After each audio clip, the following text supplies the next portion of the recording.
a half marathon or a full marathon. I've given this talk before the fulls many times, but this is similar stuff for a half. We talk about running in general. Running is popular because pretty much everybody learns how to run. It's part of what we do as human beings. As a kid, we learn how to run, and those either good points or bad points tend to follow with us as we grow up. Running is also popular because it's inexpensive. We don't have to join a gym for the most part. You need a pair of running shoes and some decent clothing, and pretty much you can get out there and do it. So it's becoming more and more popular every year. We can see that popularity. U.S. marathon finishers every year going up and up and up throughout the United States. The marathon here getting bigger every year, and certainly getting more popular and difficult to get into, and that's even reflected in the shorter races too. This is something that all ages participate in. It's not like most other sports. If you look at people who are playing basketball and baseball and soccer, these are more younger patients. Here we've got patients really in their peaks in 30s and 40s and even 40s and 50s and 50s and 60s and onward that participate in these races. So that makes it more of a unique sport than a lot. We'll talk about some basic principles of injuries, how these injuries happen, and go through some of that, and then I'll go through some basic injuries and sort of run the list of ones that we typically see. So, basically what we like to see is that everyone wants to get from here. This is the start of the marathon or any other race, and this is where we want to see everyone get to that finish line, and that's what people tend to look like after running 46 miles. The 4:30 pace, which definitely is a group that's going to be tired. And we want to try not to end up in here. This is the medical tent at the marathon. That's what the inside of it looks like, which we hope to never see any of you at. And we really don't want to see people end up in here either during one of our races or somewhere else either. The biomechanics injuries, these are not trauma related, except for the rare taxi cab injury that we get to see. Most of these are not traumatic type injuries that we would come about. These are typically going to be caused by cyclical forces, so repetitively overloading our joints on a daily basis that can produce these injuries. So it's a different kind of injury than what we'd see from trauma, basketball injuries, or taxi cab injuries. The injury biomechanics, basically there are very high forces across the lower extremities. Our legs get lots and lots of force from hips to knees to shins to feet. These forces can be up to 10 to 15 times body weight across the tibia. So there's a lot of force that goes through here that has to be balanced out as we run. So what I tell people in the office many times when I try to explain to them how these injuries happen is that running doesn't really cause problems. What it does is it amplifies problems that may exist previously. So tightnesses, weaknesses, problems with alignment, those are going to be amplified by the repetitive forces we put ourselves through during running. The problem is that sometimes these things are easy to figure out and sometimes not so easy to figure out. The theory of injury is that for every activity that we do, whether it's running or even just walking around the city streets, our body is constantly breaking itself down and repairing itself. As long as we are doing these activities below the threshold that our body can self-repair itself, then we don't get an injury. The problem comes is when we exceed that capacity for the body to absorb the injury, that's where we get into these overuse injuries. And that's commonly seen in runners, but we see it in lots of other sports and activities as well. I even see it in New Yorkers people who move to New York for the first time and just start walking around the city streets. So genetics plays a part. A lot of people are going to have a high threshold. Kenyan runners definitely going to have a high genetic threshold towards being able to participate at high levels. And some people have low thresholds. If you see this guy coming up behind you, then probably his threshold is not that of the average Kenyan. So it all depends on what you start with, but it's also how you train. So age plays a factor. As we get older, unfortunately, that threshold does get on the lower side. It gets higher when you get to this age, but even as we go along, there can be some subtle changes that go. The key is that we all know about running is that we have to slowly train. If we train slowly, then we're going to be able to allow that threshold to increase. You can see here, the threshold has gone up and up and up as we've increased our mileage and we've been slowly ramping things up. So as long as you're staying below your body's capacity to increase that, then you stay out of trouble. The problem comes is that sometimes if you have an injury, then all of a sudden the threshold's gone down again. That's subtle, but when you get back to running after an injury, you have to start from scratch. Maybe not totally down from nothing, but you have to decrease your running, otherwise you're going to find out that you're just repeatedly breaking this threshold over and over again. So this is basically what recovery is all about. It's all about increasing our mileage again beneath that threshold of injury. So what do we do to recover? Well, resting it obviously is the best way to do it, because if you're not running, then you're not doing anything that's going to absorb that. You're not going to violate that threshold. But that's obviously troublesome if we're in the middle of training for a specific race or other activity. Cross-training is something that we typically do to keep ourselves in shape while we let things heal up, and that would include swimming, elliptical, biking. Both exercise bikes and outdoor bikes are excellent ways to try to maintain fitness while you're trying to let an injury recover. These are activities that are different than running. They're not the same type of forces across our legs. Runners like to run, and that's part of what we do on a daily basis, most of us, and it's part of what we have to look at when we're trying to both fix runners as professionals, as well as try to keep people doing what they want to do. So we'll talk quickly about injury prevention. The number one rule, of course, is do not overtrain. It makes perfect sense. It's easy to say. It's not always so easy to do, either ourselves or with our runners that we're coaching. But basically, you want to increase the running distance, the pace, and the frequency at a level that's going to be below that threshold we talked about. People throw around that sort of 10% rule. Unfortunately, our bodies don't have a little sort of counter on it. There's no magical watch you can wear. There's not any device that you can put on your body that tells you how much you're stressing your body and tells you where you are on your curve or your threshold.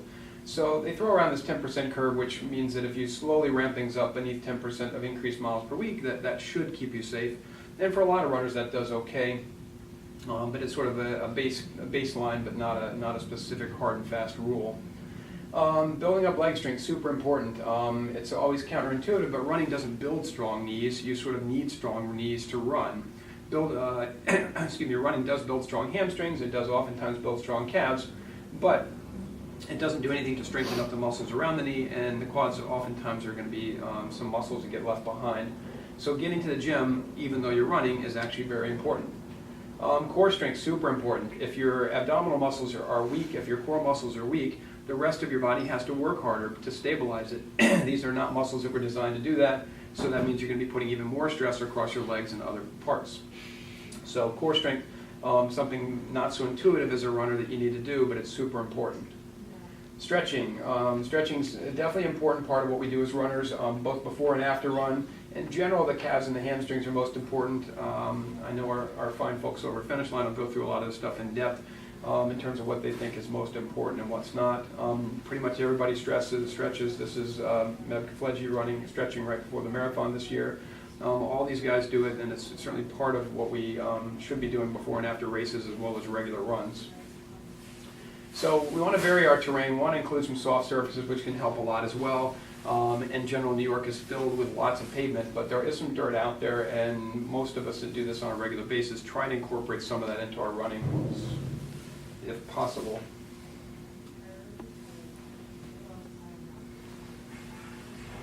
Okay. And treadmills, which this time of year, obviously lots of people tend to use. Just realize that treadmills can be trouble. Running on the same treadmill or running treadmills every single day, same distances, every step you take is virtually identical, which is not something the body tends to like. So this time of year, if you have to, then use treadmills, but try to get outside as much as you can to try to avoid just sticking on a treadmill, especially for long distance running. They seem soft, they seem forgiving, but treadmills unfortunately give you the same forces every single step, whereas running outside on soft surfaces, they tend to vary those forces, which are better biomechanically. You want to always include rest days as a part of any schedule. Running 7 days a week straight, really not a great idea. Even the pros oftentimes are going to take some sort of rest day. Maybe it's not a full day, but they're going to decrease their running on certain days to give their body some time off. So that's important to realize. Well-fitted, updated, appropriate running shoes. That can include orthotics too for some patients that may require them. You want to keep these things up to date. If you're running until the point that your running shoes are getting dirty and destroyed and falling apart, then usually by then the soles have already compressed themselves to the point that they're not fulfilling their role as a shock absorber any longer. That can be dangerous for creating overuse injuries too. Hydration is important, not to get sick during a run. We all know that. If you don't hydrate, then you're going to get dehydrated and get sick. But it also is important for helping your muscles out. Your muscles need it to have hydration in order to maintain their balance, in order to maintain their fluidity. You want to keep the muscles well hydrated. So if you're getting super dehydrated on a long training run, you're not only going to risk getting sick, but you can also pull a muscle or injure a muscle in a way that can set you back a long way. Good nutrition, that includes both calories as well as calcium and vitamin D. Your bones oftentimes are going to need a little extra boost if you're doing heavy training, so you want to make sure you're getting good calcium and vitamin D in your diet. You want to have appropriate calories if you're training for a marathon. It's very reasonable to basically increase your calories in order to avoid falling back and losing tons and tons of weight. That can essentially lead you to overuse injuries, both stress fractures and other injuries as well. Most of us in general are going to watch our weight carefully, so I tend to weigh myself on a scale a couple times a week as I train, just to watch where I am. If I see that I'm either losing too much weight or gaining too much weight, which is pretty rare, then I'm going to want to be careful about that and either increase or decrease calories to compensate. So it's one of the few times when it's super important to really keep an eye on things.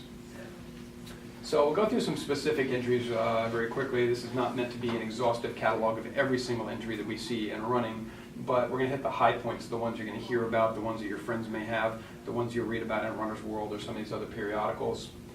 Stress fractures, this is bone, and bone unfortunately sometimes gets into trouble. So what a stress fracture is a failure of bone turnover. Bone is constantly being rebuilt, destroyed, every single day that we're walking around the city streets, whether we run or not. That is a good process because what it does is it remodels all these bone, all these little areas of bone turn into new bone, and that healthy bone is what keeps us strong and supported. So that process is a good thing. When astronauts go into outer space, they lose bone mass, and this is why they walk on a treadmill. These guys are not training for the marathon. These are not trying to get a specific race, but they're trying to maintain their fitness and maintain their bone strength by bearing weight through their extremities. So we have the luxury of having gravity on us all the time. These guys have to make some. So when formation falls behind destruction, again, that same threshold, that's when we get into trouble. This is where a stress fracture occurs. We get a crack that runs through a bone, and that's a stress fracture. If the bone doesn't heal itself fast enough, it's going to break eventually. The analogy that I like to use is a paper clip. If you bend a paper clip back and forth, eventually it's going to break, even though it seems quite strong when you first try to bend it.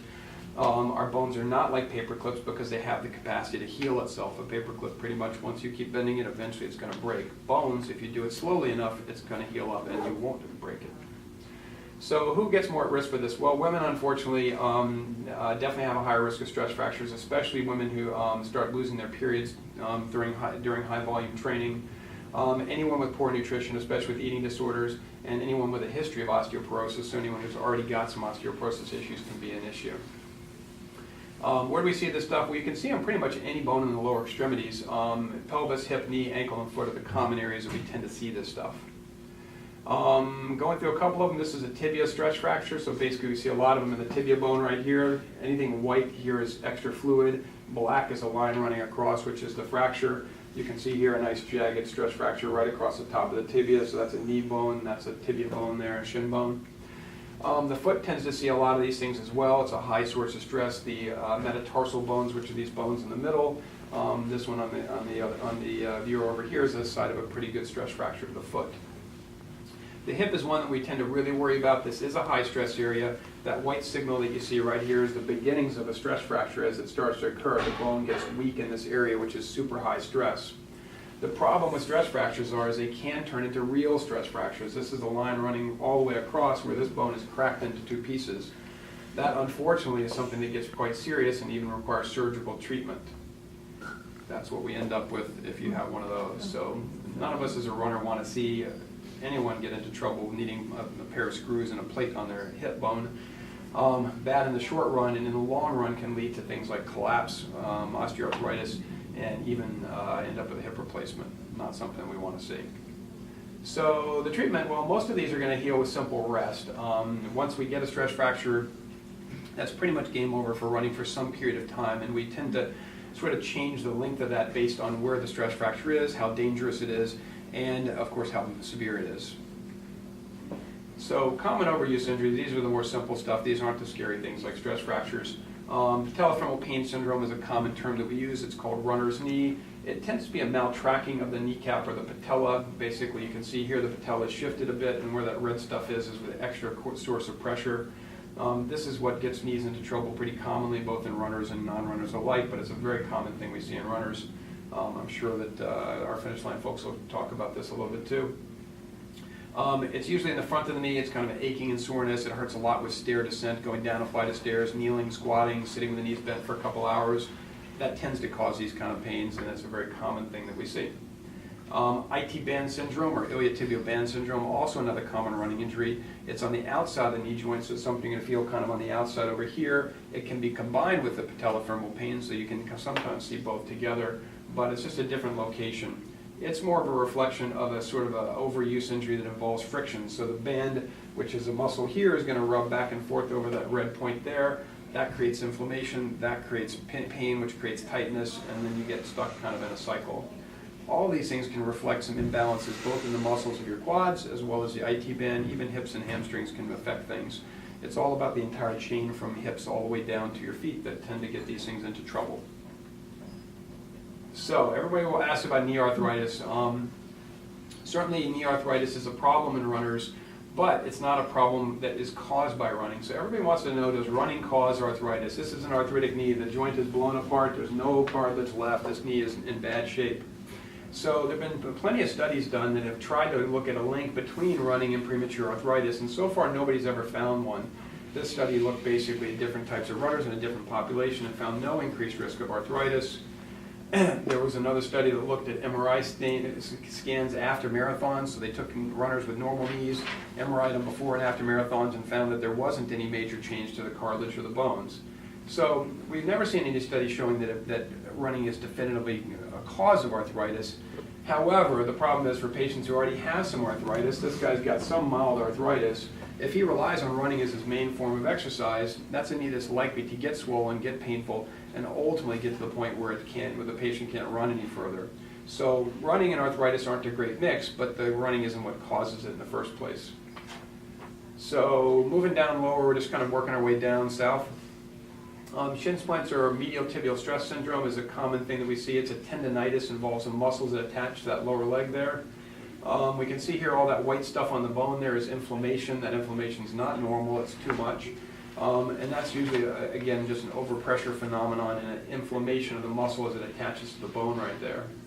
The timing of this is something we typically see during a run, mild, but then after running, as soon as you stop, boy, it starts to get really sore afterwards. Now that's sort of in contrast to stress fractures in the same area, which are the opposite. They tend to hurt more and more as you run, but as soon as you stop running, they start to feel better. So sometimes we can see that differentiation between the two. In the foot, we see a lot of plantar fasciitis, which is a heel pain. It typically becomes better during a run, but then the next morning when you first wake up after running, boy, it's really tough getting out of bed. It's an inflammation of the heel cord here, and it is continuous with this Achilles tendon, which is in the back there. So Achilles tendonitis is very similar also.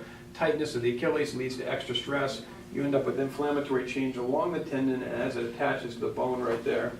Also something we see very commonly in runners. This stuff tends to be in the lower calf, and it oftentimes does sort of stretch out and get better during a run. Again, in contrast to a stress fracture in the same area, which feels different. Blister is pretty common. Those we're going to see more commonly with long runs. Not so much half marathons, but more like marathons. We see those in long runs. Poor fitting shoes, either too tight or too loose, sometimes can do it. And these things definitely can be painful as you get going. To prevent these things, we will oftentimes use lots of Vaseline. I myself, before I run one of these races, I'm going to cake tons of Vaseline on my shoes, on my socks, both inside and outside the socks. And definitely can help out a lot. There's lots of different kinds of anti-blister socks, both double wall socks and other ones that are designed that can be helpful too.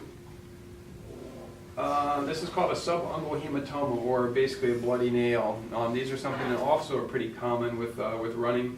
Usually it's a second toe, which is longer, that gets it. It's just an overpressure phenomenon. They look terrible. They really don't feel that bad most of the time. And the treatment for them really is just to try to ignore them. If the nail falls off, sometimes we'll take that off. But for the most part, you want to leave them, and they do tend to heal up once you stop running, which sometimes is never. So last but not least, recovering from an injury. There are different techniques that we use. Ice is something we use very effectively. It's nature's best anti-inflammatory. Putting ice on an extremity decreases blood flow. That decreased blood flow decreases the inflammation that's coming in there, and that can help actually heal the injury out. So that's a pretty important thing to do. We typically use either ice itself, or we use some of these cold packs, which can help a lot as well. Professional runners use a cold plunge where they'll come home afterwards and dunk their legs into a big sort of bucket of ice, or an ice bath, or even cold lake streams or some other place. It's pretty helpful, and I've done it a few times when it's been convenient. It feels really good, but it's not that convenient, and so far I've not really mustered up the courage to get into a full bathtub full of ice top to bottom. Not for me. Medications, we use a lot of anti-inflammatories or non-steroidal anti-inflammatories. Aleve, Advils, Celebrex, these are all the common ones that we use. These also can help out sort of blunting the body's overzealous response with too much inflammation when we're trying to recover from an injury. They come in topical forms as well. These are patches or gels. Those help out when something's superficial, so shin splints, IT band syndrome, we tend to use a fair amount of this stuff. Physical therapy, just going to touch on this, but basically the whole idea is that you want to sort of figure out what's wrong with the extremities, both in terms of local things as well as the entire chain from top to bottom. That should include things like a gait analysis. The treatments they use are going to be stretching, massage, strengthening, ultrasound, even laser techniques can be helpful. These are all the things that are going to be used to try to revamp the knees and rehab them out to get them better, or legs overall. Cortisone shots, we use a fair amount of these as well. A localized anti-inflammatory, very potent, very powerful, and it can help out for certain areas if it's pretty well localized. So some things are very responsive to this. IT band syndrome tends to be very helpful. Plantar fasciitis tends to be helpful. It's not always first-line treatment. We oftentimes are going to try lots of other stuff first, but if the area is in trouble, if there's a race coming up, then we will tend to use this stuff pretty commonly. I throw this out there just because people have heard about it and they tend to ask about it, but it's called PRP, or platelet-rich plasma. It's still kind of experimental. It's got a sort of mixed track record of success. It's sort of a more sort of biologic version of the cortisone in terms of trying to control inflammation by bringing in growth factors. I'm not sold on it myself. I'll use it for patients who've had trouble and haven't responded to numerous things, but it's still sort of experimental with kind of poor success in a lot of patients. So finally, in conclusion, in general we try to figure out what kind of an ache is and what an injury is. Running 26.2 or even 13.1 miles isn't really supposed to be all grins and smiling. It should be somewhat sore if you're pushing yourself fairly aggressively. So it's not always easy to tell what's kind of a normal ache and what's something that's more than that. In general, aches or sort of regular running pains are going to be pain that's kind of poorly localized. It's not super tender to touch. You can't kind of figure out where it is. It just sort of feels like a sore muscle or a sore area. Discomfort that tends to improve during a run typically isn't so bad. So if it feels tight at the beginning, but by mile 2 or 3 of a run it seems to disappear, then that's usually a sign that it's likely to be something that's pretty benign. If it's just a little tight after a run, again, that's kind of par for the course. That's not usually super scary. But there are things that are scary. So pain that's in a really small area that's super tender, that's something that typically is going to start to get into more of a pathologic problem. And symptoms that get worse as you run, that's something you got to heed, because if it's hurting at mile 2, at mile 10, it's probably going to be a lot worse. And pain that affects walking. If you're really limping after a run, then that's a sign that probably that's something that needs to be looked at or addressed in some way. So quick conclusions. Basically, overtraining is still the number one cause of most of the injuries that we see. Recovery is always dependent on a gradual return to exercise along with everything else we do. And really want to take hip pain seriously. It's one of the few things in runners that we tend to get a little paranoid about. So I'm going to MRI most runners who come in with a hip pain that I don't have a great sort of simple explanation for. So that's not something you want to mess up and end up with a stress fracture. Thank you.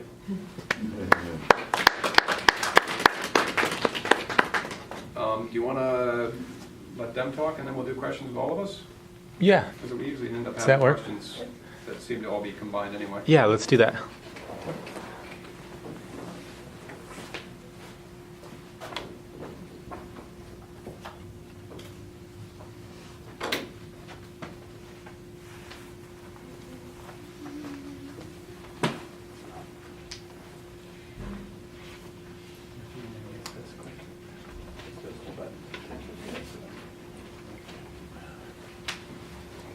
Thanks, Dr. Rosen. Okay, so who's doing this as their first half marathon? 1, 2, cool. Are you excited? Are you nervous? I can probably guarantee you it probably won't be your last, by the way. That's how I got sucked in. Once you do one, I think it's I guess it's kind of hard to, you kind of get competitive with yourself. I work at Finish Line Physical Therapy. I'm Bryn Passette. I've been there for 5 years now.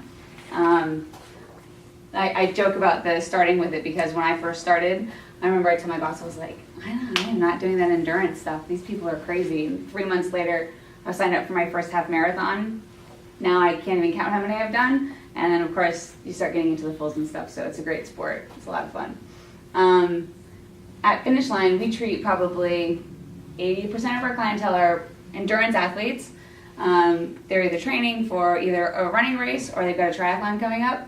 So it's typical that we get a patient who calls, hey, I'm hurt, I've got a race, I've been training, following the schedule, I just got hurt, the race is in a month, can you help me get to that start line? And that's where we kind of come in. Let's not call off the race just yet, but let's see if we can work with you and get you to that start and get you to finish strong too. So we've had a lot of experience with these guys. We treat anybody who, some people come in, they're training for their first 5K, and we've got people who come in for their first Ironman, all that fun endurance stuff. So wide variety of people.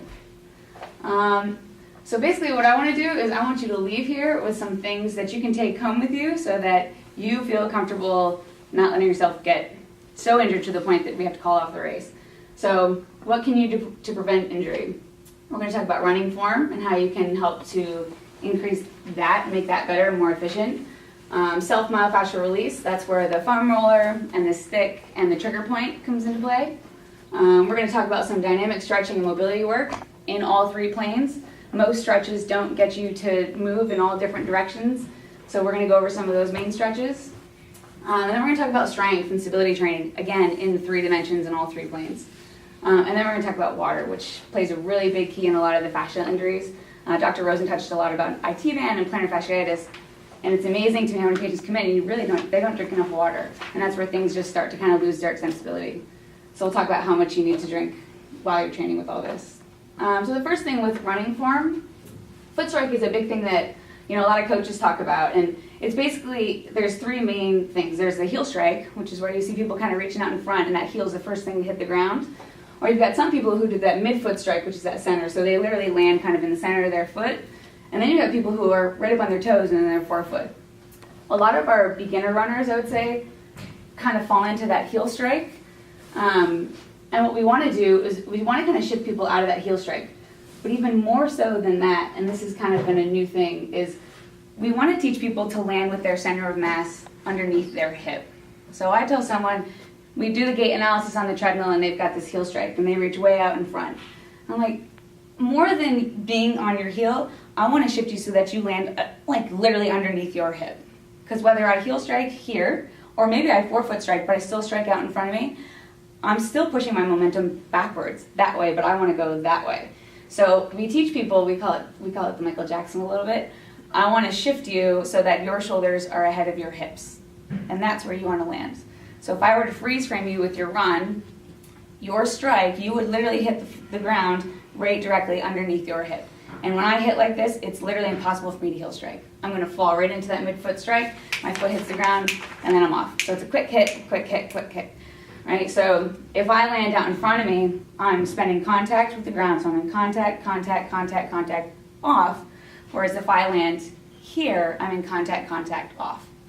The less contact time on the ground and the more flight time, the less injuries.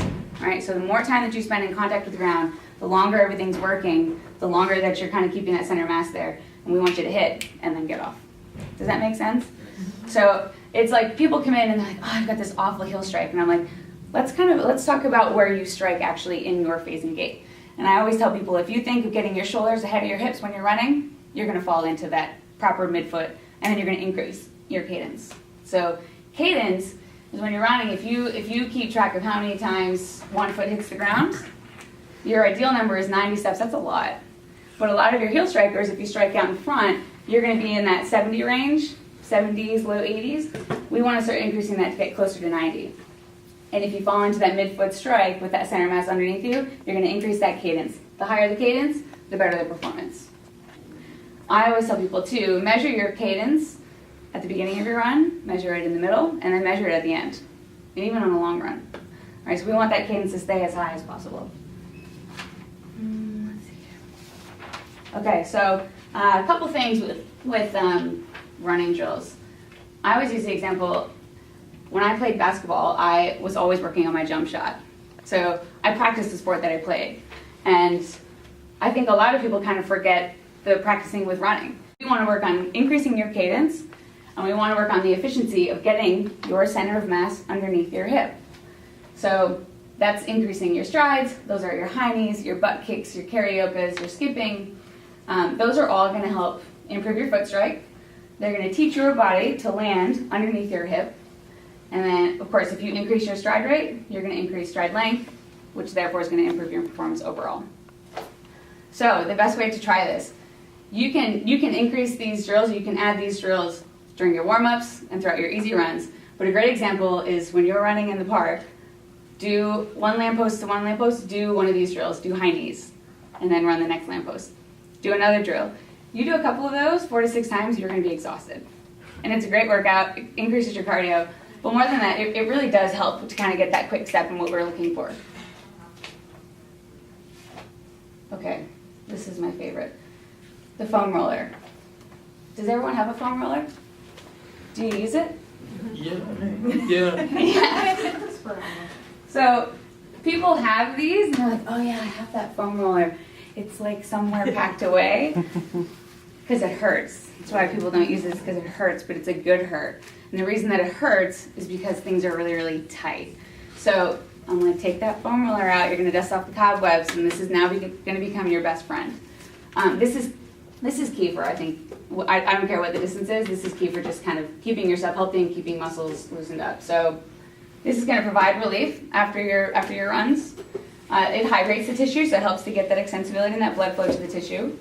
It's going to increase your overall mobility and flexibility. And then it's going to increase your recovery time. After a long run, if you foam roll your quads, it's going to help speed you up so that you don't feel like you've got to limp for a couple of days because your muscles are sore. So it definitely accelerates your recovery time.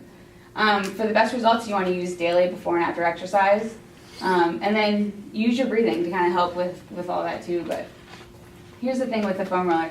I tell people, some patients actually come in and they like the foam roller, and so they sit there and they foam roll things. They foam roll every muscle group after every run.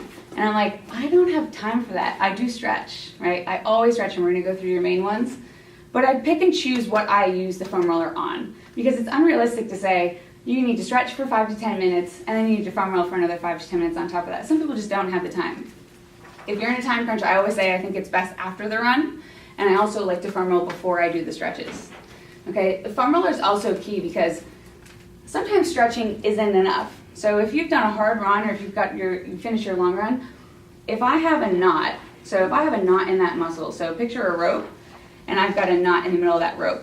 Sometimes the stretch is literally just going to tighten that knot. It's not going to help get it out. The foam roller helps to smooth that out, and when you smooth out those knots, that's when you start to get the length back in the actual tissue.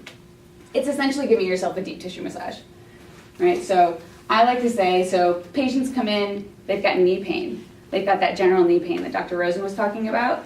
I say, get that foam roller out. You've got to loosen up those quads. You're going to foam roll on your quads for a couple minutes before, a couple minutes after, and it's amazing how many people are like, all I did was I foam rolled before, I didn't feel it during the run, I quickly foam rolled after, no pain after. So this is absolutely key. We're going to show you a couple of these too, just so that you can, actually, can I have you come up?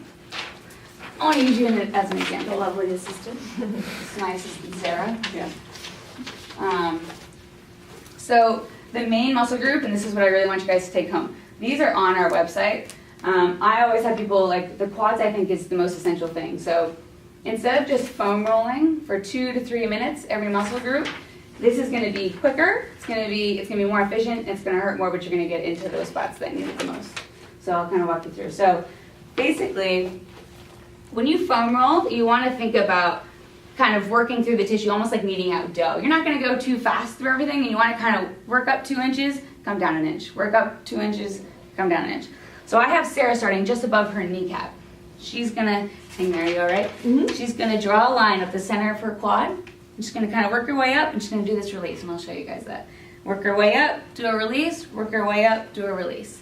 She's then going to do a quarter turn. She's not going to be on her IT band, but she's going to come just off of it onto that outside quad. It is awful. It'll like literally take your breath away, but it is so good after you do it, I promise you. So people have pain when they foam roll their IT band because it hurts. I'm not kidding. The quad is like, it's killer. So I'm going to have Sarah start just above her kneecap, and she's going to kind of work her way up and down.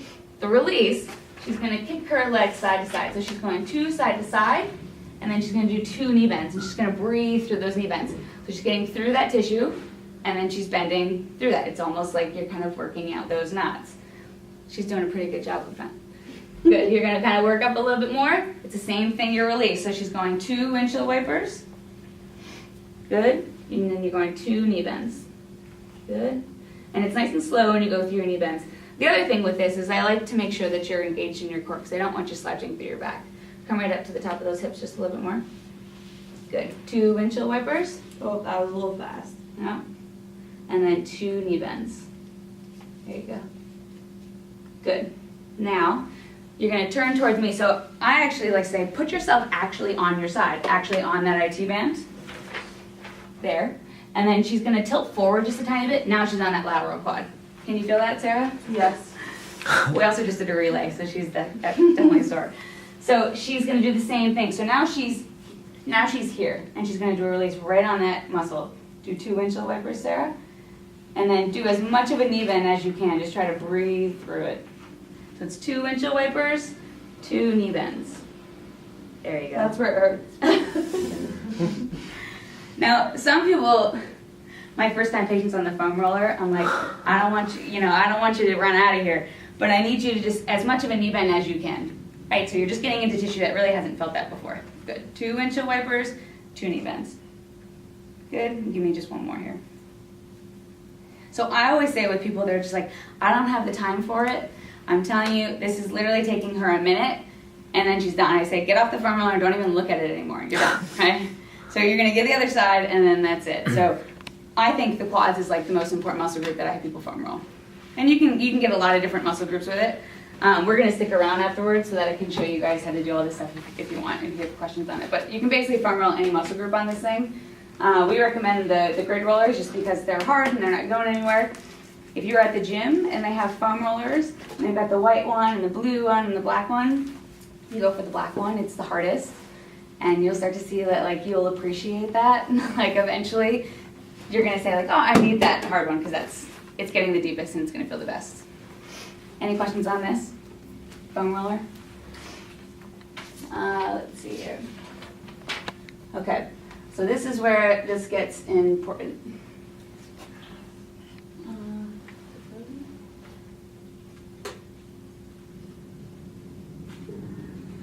There we go.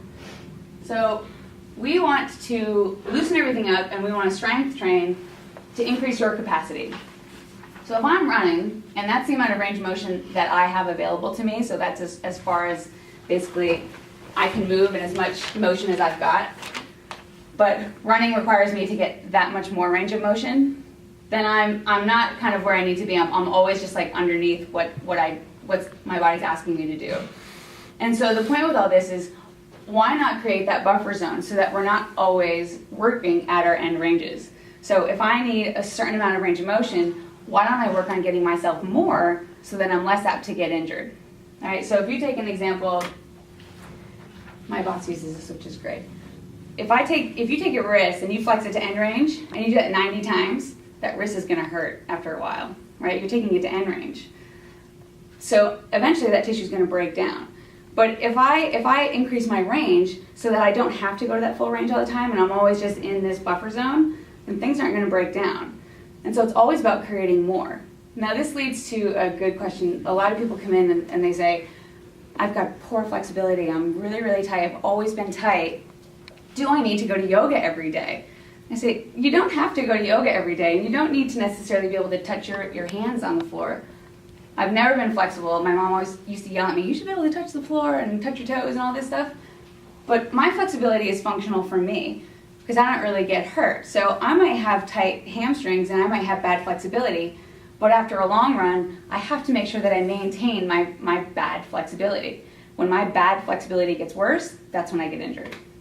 Does that make sense too? So it's not like we need a certain amount of range of motion from somebody. We just need we need to maintain what you have, and you always need to work on it. So if you are one of these people that's really, really tight and you get injured over and over again, that's where we say, you're not increasing that circle, and we need to make sure that we get more out of you. Let's see here. And of course, with your increased capacity, you're going to increase your performance. So it's all about just, can I get more? What do I need to do that?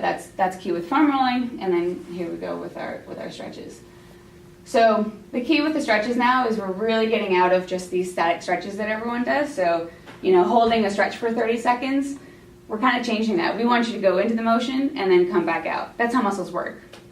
So we need to make sure that we stretch the muscles the way that they work.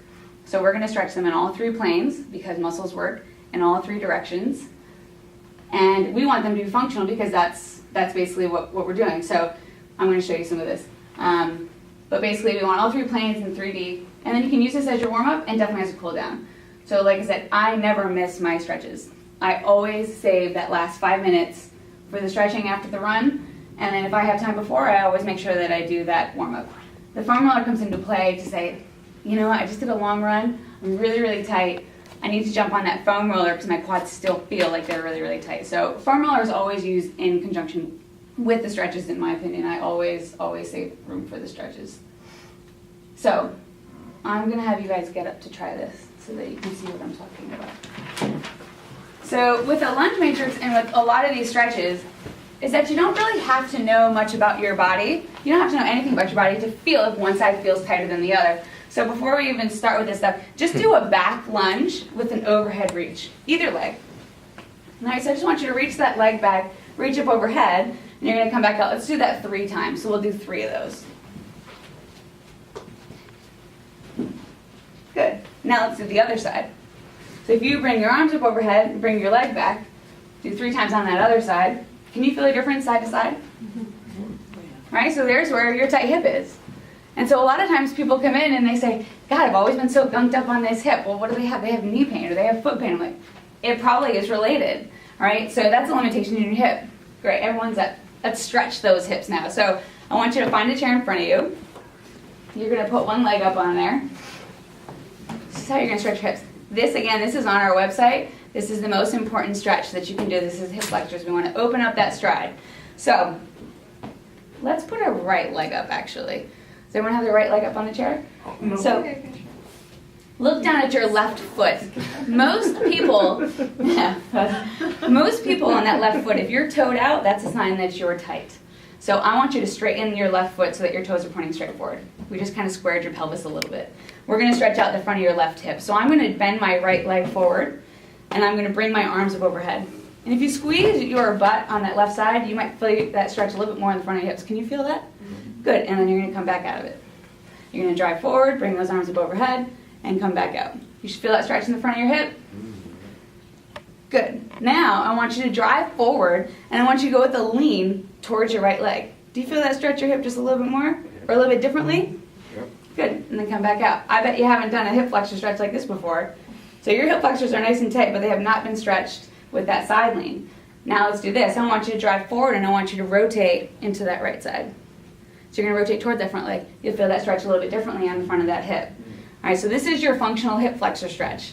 This is your key stretch. So in the park, when I finish a run, I find a rock or a bench. I put my foot up on. It's actually even better if you do it kneeling. I'm not going to make you guys kneel. But that's how you keep those hips opened up through the front. One more. I want you to take a side lunge out to your right. I'm going to do this with you.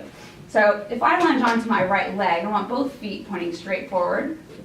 And I already feel that stretch on the inside of my left groin. Do you feel that? I call this a little teacup. So I'm going to kind of push my pelvis over, and I'm going to reach up overhead. And I increase that stretch just a little bit more on the inside of my thigh. And I'm going to come back out of it. This is where we get into make it dynamic. So I'm going to increase that stretch, and then I'm coming back out. So instead of statically holding, we're going into it, and then we're coming back out. I'll typically do that to each side. So I do 10 to each side. So we're going to bend your left knee now. I'm going to reach my left arm up overhead. I feel that stretch increase on the inside of my right, and then I'm coming back out. And like I said, I'll typically do 10 to each side. But here's also where you can say, wow, I don't get as much motion from one side to the next. That's your adductor stretch. That also is like, I think that's one of the stretches that kind of gets neglected with a lot of runners. So I've got a lot of people doing an adductor stretch. I think a key thing with these is that you're not bouncing with it. So that's the other thing, like you're just going into that motion and then you're coming back out. You hold the stretch for a second or two and you come back out. We've got a whole list of stretches and foam rolling techniques on our website. You guys can all actually stay there. So this is key too. Dr. Rosen touched on this. I think it's really easy for people to get a schedule in front of them and say, oh, I've got to run 5 days a week. Forget the strengthening. I don't have time for strengthening. This is key. The stronger we get you, the easier running is going to be, and the stronger you're just going to be. But it's really important that we train in all three directions. If I told you to do a lunge, 90% of you are going to do a forward lunge. But what about a side lunge? Or what about a rotational lunge? Right? We work that way. We train. We run in that way, and we function in that way. So no one ever strengthens here, right? And most people don't do a side lunge. So it's important to kind of cover all grounds. Again, we want to utilize all three planes of motion. Let's take you through a couple lunges. I'm not going to make you guys sweat. So I want you to stand with your right foot forward. So my right foot's forward. I've got the majority of my weight on my right side. I can kind of up onto my left toes. So I can say that my right leg is kind of doing the work here. I want you to just reach your arms. So you're going to do a squat, and I want you to reach your arms out in front of that knee. You should start to feel that a little bit back behind. You should feel that in your butt and kind of hamstrings. Now do the same lunge, so bend your knee, but I want you to do an overhead reach. I feel this more in my quad. Right? Now I want you to bend that right knee, but I want you to rotate into that right side. I feel that more back into my butt again. Or if I rotate away, so if I rotate away from that leg, if I rotate to the left, I feel that now again more in my quad. Or if we do squats, we do static squats, how come we never do a toe in or we never do a toe out squat? So there's a lot of variations you can take. You can take any squat. Yeah, you're totally getting different muscles. Let's do a couple of these. Toes pointing straight forward. I want you to do a squat, and I want you to reach out in front of you. So you're going to reach your arms kind of out in front of your knees. Let's do a couple of these. Again, I'm going to make sure that you guys don't sweat. Good. Let's do some with a little bit of a toe in. So if I do the same thing and I just reach out in front, you're going to target a little bit of a different muscle. You're going to get those inner hamstrings. If I toe out, again, I'm just getting a little bit of a different muscle. Right? And so a lot of people do this. They're like, oh my gosh, I was so sore after the session that we did. And I was like, I didn't even do that much with you. We probably did 10 lunges, but you just haven't worked that. We haven't worked in those directions. So add variability, it's key. You guys can have a seat. Thanks. And great sports.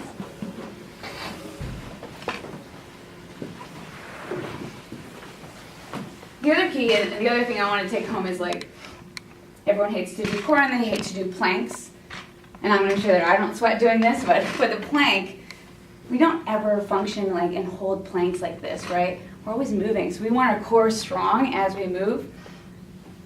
Planks, instead of just holding a static plank for 30 seconds for a minute, make yourself move. So, like I said, hopefully I won't sweat here. So if I go up into a plank, I can move my hips. Again, I can move my hips on all three planes. So I can rotate, I can move my hips side to side, I can go up and down. All right, if I want to challenge myself, then I start to do planks, and I can move my feet forward and back, I can move my feet side to side, and I can also rotate. All right, if I really want to get crazy, then I can start to move my arms in all three planes, and I can start to go up and side to side with a rotation. So I like to say, I hate planks. Don't tell me to do a minute plank, I hate it. But in my minute plank, I'm moving everything, and I'm just constantly kind of moving things. That's where you're getting your core stability. It's about moving and being functional, so that you're not just kind of stuck here. Thing with strengthening is, ideally it's twice a week, but I always tell people if you're on a schedule and you can commit to a solid 20, 30 minutes a week, you're doing yourself a favor. But it's really hard to kind of get stuck in, it's easy to get stuck in a schedule of, I just don't have time, and strengthening is one of those things that always gets put off. But for us, it's key. We have everyone at the clinic strengthening. What else is strengthening? That's it. Okay. Here's the hydration. It's amazing to me how much, well, I'm dehydrated, I think, but I have to really keep track of my water. It's amazing to me how many people don't drink enough water throughout the day. right? So ideally, we want to drink 0.6 times our body weight in ounces. You want to make your own Gatorade. You add a fourth teaspoon of sea salt to every quart of water. Add a little bit of lemon or lime or orange with that. If you drink coffee, then you've got to add that much water into your daily amount. That's just on a regular day. That's not including your exercise. That's a lot of water. It's a lot, and you ask a lot of people, they're like, oh my God, I don't drink that. And the thing with coffee, Sarah and I were talking about this on our way, new research is showing that coffee kind of does count as part of that water, but I know that I don't feel hydrated if I drink coffee before or after a run. So I'm always like, you know, the research will say what it says, but basically it's just drink more water. It's not going to hurt you. So if you start calculating that out, you really want to hit those numbers. Again, especially if you're training for something. It's really important, and you want to add even more onto that depending on what your run was that day. We use the analogy of a grape versus a raisin. We want your muscles and we want your connective tissue. We want everything to have that grape feel. We want it to have that good bounce. We don't want things dried up like a raisin. That's where things break down. That's where people get hurt. This is the big question of the day. I love Dr. Rosen's slide in there about how running hurts. I don't think I'm ever pain-free in a half marathon. It shouldn't be. It's running. So you're going to feel little aches and pains, but the difference is, the key is knowing the difference. So we get this all the time. The thing with pain is that at the start of your run, if pain is severe, you probably shouldn't be running on it, right? As you run, if the pain is increasing, that's when you want to shut it down as well. Typically, like Dr. Rosen said, a soft tissue thing like plantar fasciitis is going to say, it feels a little bit sore at the start of my run, but then it actually feels better as I get going. That's usually going to be a soft tissue thing. A bone thing and something that you really don't want to get involved with is when you start the run and then you keep going and the pain just keeps getting worse and worse and worse, that's when you're typically talking about a bone thing. But you never, even if it's a soft tissue thing, you never want to start the run, have it warm up, and then people say, well, about mile 4 or 5 started to kick in again. I'm like, you got to shut it down before it gets to that severe pain. All right, so I always use a pain scale with my patients. I say, if I'm running next to you and you say, Bryn, I'm starting to feel a little bit of that knee pain. I say, give me your pain scale. It's a 3 out of 10. I said, do you feel like you have to stop? No, I feel okay. All right, let's keep going. You're not limping. You don't feel like you have to stop. It's a little bit of an ache. You feel a little bit of an ache. 3 out of 10 is fine. Okay, we're a mile later. Bryn, I think I feel, it increased a little bit. It's about a 4. I say, okay, let's stay there. It's still okay. When you reach a 5, then you're done. Someone's like, well, that's a small difference. A 5 is, this isn't getting better, it's actually getting worse, and in my gut, I know I shouldn't be running on it. And most people have that gut feeling. All right, most patients know, like, I shouldn't have done that one run on it. So the difference is knowing the difference, you want to know the difference between an ache and pain. I also tell my patients, sometimes you have bad runs. I've had patients that sit on a plane for 6 hours, they go for a run after, and they say, God, my knee was killing me that run. But then 2 days later, they went for the run, and they were fine. I always say, you want something that's consistent. So I want to know about the same pain for 3 consecutive runs in the same spot. So Bryn, I ran 3 times, I had pain there every single time. Now I need to know about it, right? But if I feel my foot one day, it's not that bad, it's a 3 out of 10, and I feel my hip the next, that's more of like the achy pain with running. Does that make sense too? Mm-hmm. Right? The other thing with this is, the faster that we catch something, the easier it is for us to treat. So I get a lot of people that come in, I've had plantar fasciitis for 6 months. I'm like, that's not going to go away quickly. I'm going to do my best, but we got to work with this a little bit. If you went for a run and you said, or you email me, Brian, I started to feel something in my knee, what should I do? The easier it is for me to get to. That's always key. So the sooner you talk to your coach or you reach out to one of us, the better for everybody. Right? Because we might have you rest for a couple days, and that might be all that it takes, right? Instead of just kind of shutting down. Cross training. So Dr. Rosen talked on this, but that's basically anything other than running. So you're cycling, you're swimming, Pilates, yoga. I think the key with cross training is that you want to keep it fun. It should be an activity that you like to do. Some of my patients, I hate spin. I'm like, don't spin, you can swim instead. It's just a day to kind of keep yourself moving. It's a break from the impact. And I think I think personally, the patients that cross-train at least once or twice a week do very, very well, and they stay less injured than my patients that run 6 or 7 days a week. It just leads, it's a breakdown. You're doing something different. Like I said, keep it fun. It helps you to get off that schedule a little bit. And it can be anything. So yoga is a great form of cross-training, right? You don't always have to sweat with your cross-training. Has anyone heard of the Alter G, the anti-gravity treadmill? Have you been on one? Yeah? Did you like it? Were you injured? Yes, I was. You were. I was rehabbing an injury. Did it help? Absolutely. What percentage did you run at? Do you remember? It was a while ago. It started with like, the anti-gravity setting high and then gradually decreasing until I was almost running on my full body weight. Great. So we have 2 of them at the clinic. I think it's our best rehab tool that we've ever used. Essentially, you zip into this machine and you're airlocked from the waist down. So we can control how much weight we put on. So I can have you run at 50% of your body weight, or I can have you run at 80%. So you really only picked up that 20%. But it's a great training tool, and it allows us to keep your running even if you're injured. So some people say, I can't even run a mile. I feel my foot even on that mile. But if I have you run at 70%, it's just enough that you're completely pain-free with your running, and you can maintain your training. Right? It's also great for post-surgery and stuff like that. A lot of doctors will say, well, they're not allowed to run for 6 weeks. But I'll call Dr. Rosen up, hey, they're doing great. Can I have them run on the Alter G at a certain percentage? And so it speeds all that up as well. But great training tool. We have a lot of our patients, they'll come in and they'll run once a week on that just to run a little bit easier. They get a good, solid half-hour run in, pain-free, allows it a little bit of rest. They get to try that, right, with the PPA. Okay, so lastly, this is our peak performance analysis that we offer all of you guys. You guys are all going to get this. It's a free 45-minute gait analysis with one of our PTs. So you come in, we've got this great OptoJump system. It measures everything about your gait. It shoots out your numbers with like your stride. We'll see if you're heel striking. We'll see where you're landing underneath your center of mass. And then we've got 2 videos, one from the side, one from behind. So we basically get to just check out everything with your gait. We go through your running form, and then we take you through a functional assessment. So I had you guys do this really simple lunge, but I'll take you through a ton of different things to check out your thoracic spine, your hips, and your feet, which are your most, those are the 3 areas that get most gunked up, and those are what we work the most with people. So it's free. You come in, you also get to run on the Alter G with it. And I like it the most because there's always something to work on. So we're going to say, you're really kind of tight in that left hip. Here's what you're going to do to help with that. And so you're always going to leave with something to work on, and you're going to get a lot of techniques that we give our patients. What else? We also use this kind of as a prehab thing. So we say, if you've got a race coming up, or a lot of patients right now are coming in for the New York City Marathon. It's in November.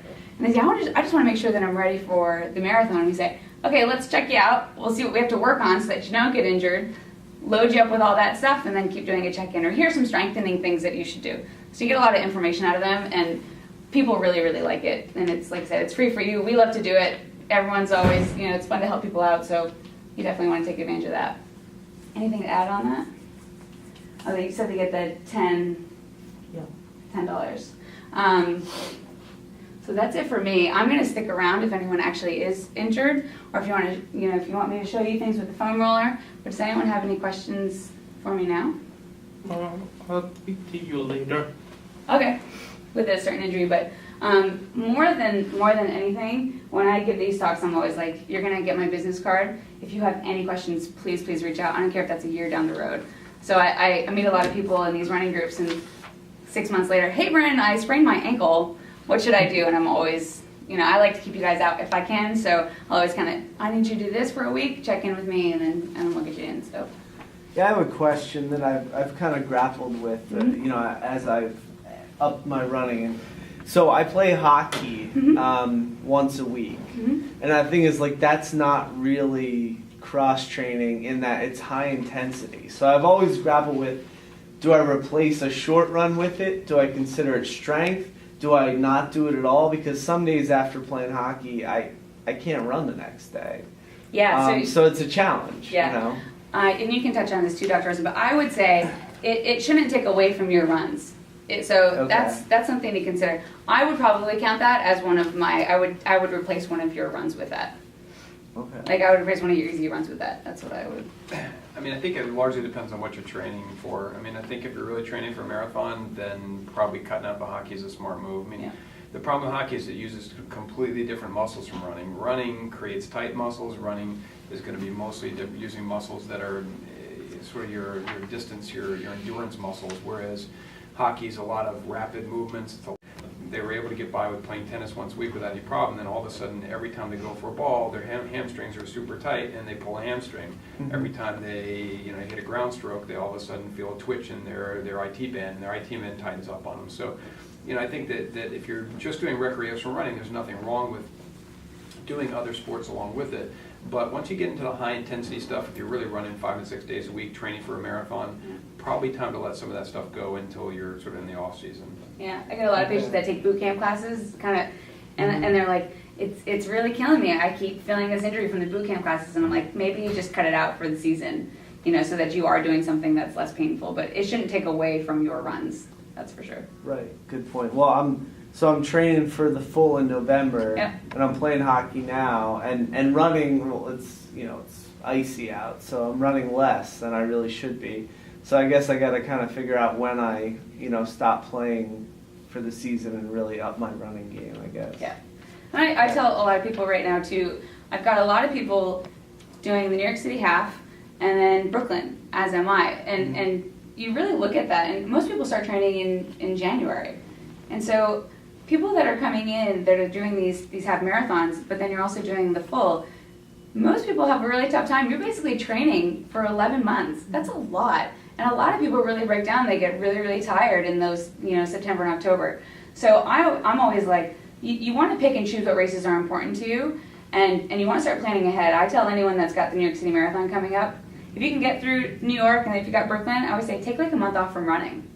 Because then you're right back on the schedule, but you almost need that little bit of a break. And after the marathon, I always say to people, take a couple of weeks off. It's really good for you to kind of reset everything. So it just depends on the activity that you're doing, but you really want to look, especially with you want to look at the big picture and say, what's really important to me? Mm-hmm. Okay, thanks. Yeah. Question. In general, what if your knees are noisy but not always in pain? Is that like noisy knees? Is that a thing? Yeah, I mean, a lot of knees get clicking and clacking to them. It's simply some mild maltracking of your patella, and some people tend to have the patellar mechanisms that are a little looser. I've been blessed with pretty nice knees. I never have any major problems with them, knock on wood. Got plenty of other issues, but if I do it in deep squat and then stand up, then I can definitely hear a click. And sometimes my kids will make fun of me. They'll be like, "Oh, what was that for, Daddy?" So that's not pathologic. It's nothing bad about it. Now, if it's associated with pain, if it tends to get more prominent, if it starts to become uncomfortable, then that's a sign that you're getting into pathologic maltracking, which is what we call patellofemoral syndrome. So there is a point where it becomes not normal, but if it's just a bit clicky, then that's really nothing that's abnormal. Now, if you are doing exercise that produce a lot of clicks, then you want to try to change the angle. So for instance, you're doing lunges or squats, and every lunge or squat is producing this sort of loud, audible click, then that means you need to change the angle of that to avoid overstressing that joint in that way. So it can be a sign that you're doing something a little bit off, but it's not necessarily a sign of problems, and you shouldn't immediately assume you've got terrible arthritis and need a knee replacement. Okay, thank you. Yes? I do some stretching like planks, and push-ups and lunges, but sometimes I involve weights with them. Do you recommend that or not?